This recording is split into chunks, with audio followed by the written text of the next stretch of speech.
Pagsisisihan mo na hindi mo ito nalaman agad. Narito kung paano mo manipulahin ang isang manipulator. Babala, ito ay lubhang napaka-toxic at maaaring magdulot ng malubhang problema. Kaya't pinapayuhan ka namin sa paggamit nito.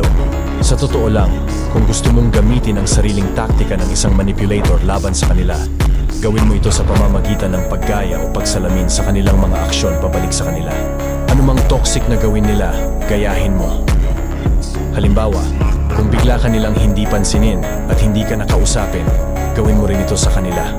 Ang mirror effect ay nagmumukha at nagpapahiya sa kanila sa pamamagitan ng paggamit ng panggaya sa kanilang mga kilos.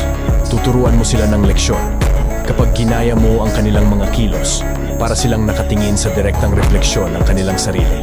Ibig sabihin, kung sila ay maiinis sa refleksyong yon, maiinis din sila sa kanilang sariling mga kilos.